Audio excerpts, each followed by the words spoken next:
俺はモンキー D ルフィ。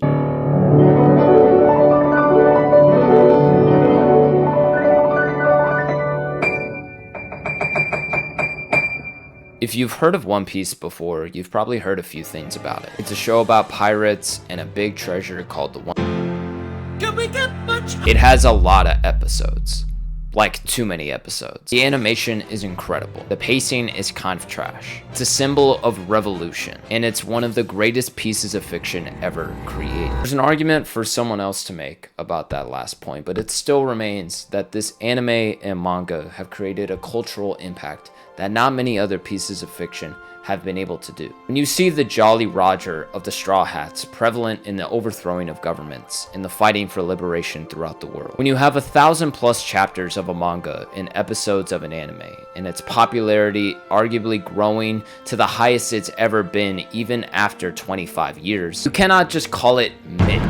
You're talking about something that is truly incredible. But how is that? Why is this regarded so highly? I think it is for so many reasons, really. You can attribute it to the story of Monkey D. Luffy trying to become the Pirate King in a wild, adventurous world, with amazing fights, captivating animation, and a lovable cast of characters. If you look at this story on a very shallow basis, I think that you can find a lot of enjoyment in it. But the superpower of One Piece is so much more than your typical good guy beats a bad guy on an adventure. One Piece is a story that showcases and exemplifies humanity and what is truly important: freedom, family, purpose, love. The emotion that is drawn out from manga panels and TV screens because of Ichiro Oda is one of a kind and is able to strike a chord with anyone who tunes into it. This is a show that has dragons, giant laser beams, and incredibly large action scenes, yet the hardest hitting scenes in it have almost never been due to its action. It's almost always been because of the storytelling it does with its characters and the emphasis that it makes on their humanity. When we find ourselves in Enies Lobby, yes, the climactic fight of Luffy and Rob Lucci is incredible. But what is the most memorable scene in that arc?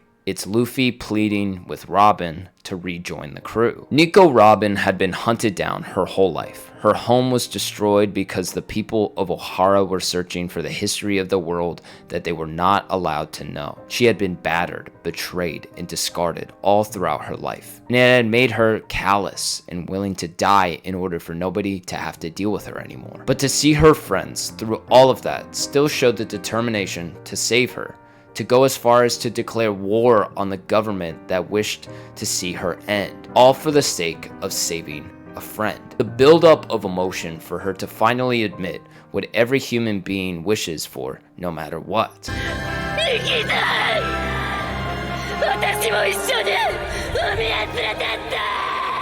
This being one of the core moments that I feel exemplifies what One Piece is all about. Many animes can make you fall in love with a character due to its backstory, but One Piece consistently has had some of the most engaging, heartbreaking, and defining backstories, not just for its main characters, but for side characters that other shows wouldn't even bother giving the time. With that, One Piece is consistently emphasizing that everybody has a story. This creates a world that is so vibrant and alive, and every person you come across has so much to them, it makes you invested in them to such a degree.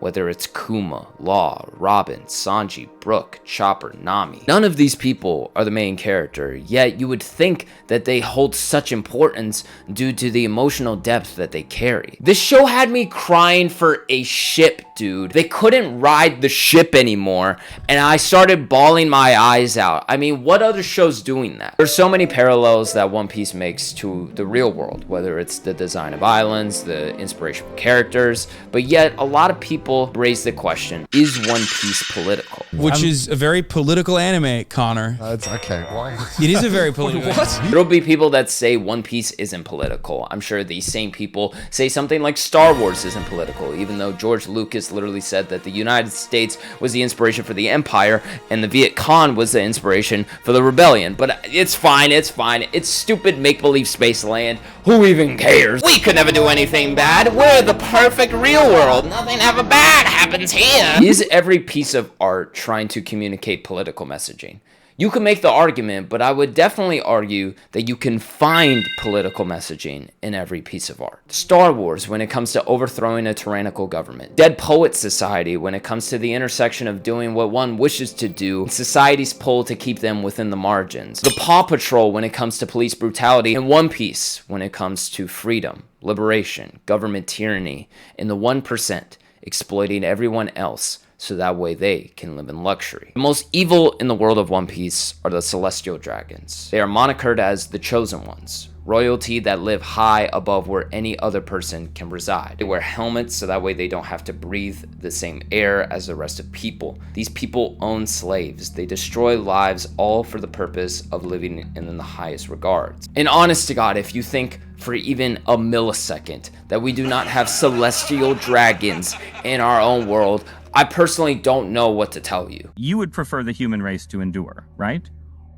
You're hesitating. Yeah, well, If you don't think that the people that are the greediest people in the universe and want people to not have bare necessities so that way they can have excess, I don't know what to tell you. 5 men have the same worth of half the population of the globe, and you want to tell me that a brown family coming into your country to open a restaurant is the root of all your problems? Please get a grip. What is apparent when it comes to the small scale of an island like Dressrosa and a large scale worldwide threat like the world government, it's that tyranny that oppresses and takes away people's liberties is always wrong. If you have to do that in order to achieve monetary gain for a small group of people to reap the benefits, that is wrong. It will always be wrong. No matter what you believe politically, at the core of it, we all want the same thing. We want the freedom to be able to enjoy life for ourselves and our loved ones and everybody around us. And the theme of freedom in One Piece is perfectly crafted and exemplified by Monkey D. Luffy.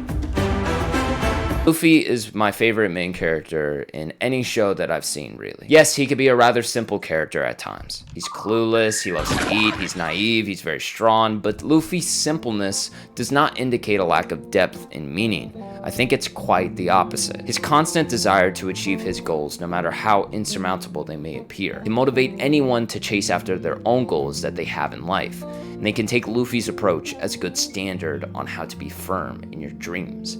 His focus of always helping those that are in need and always being an example of stepping up to evils that cross his path. Luffy isn't trying to overthrow the government. He isn't trying to rule over land, even though his goal is to earn the moniker of King of the Pirates. He simply wishes to be a free individual and to allow himself, his friends, and his family to be free to pursue what they want in life. Strength isn't defined by cruelty. Weak people are cruel. True strength is defined by the compassion you show to others, the restraint you show, and the freedom you wish everybody to aspire to have. In the cruel and heinous world of One Piece, to have someone like Luffy be the person we see this world through and interact with is the entire point of it all. When Luffy is confronted with a Celestial Dragon, he is told he can't do anything, or else he will get in serious trouble that he isn't ready for. The government will go after him and make him pay dearly for doing such a thing, but Luffy doesn't waver. He doesn't stop. He punches him nonetheless because an evil in the world needed to be knocked down a peg. It needed to be stopped in that moment. Enel and Skypiea, Doflamingo and Dressrosa, Kaido and Wano. Whenever there are tyrannical rulers that oppress the land we find ourselves in, Luffy is always quick to recognize the atrocity and is willing to fight whoever is in charge in order for the people to be free. He doesn't go, well, honestly, does the country uphold more traditional values now with Doflamingo in charge? No. He's a dick. So I'm gonna punch him. Luffy isn't the strongest character in One Piece, but he is the most dangerous to something like the world government because his compassion, empathy, and strong will leads people to follow him. It is the engine of which the story moves through. The Straw Hats aren't made up of the strongest people of the seas, but it is filled with people that love and care for each other and are willing to do whatever it takes for each other. That is what makes them strong, not their ability to use a sword or turn into a giant cyborg. In a world where we are constantly being told that empathy is weakness and that diversity is not important, it is imperative that we understand that true strength is kindness and unity, and that the only people that argue against that are the weak in mind, and the weak in spirit. People are stronger together than we are apart, and One Piece makes that abundantly clear. Luffy makes it a point constantly that he can't become the king of the pirates without his crew, and we can't survive as a society without each other. I believe that if there is one thing that One Piece teaches us, it is this. It's not enough to care only about your own freedom or the freedom of people like you. True freedom arises only when we have the courage and the compassion to insist that for anyone to be free, we all must be free.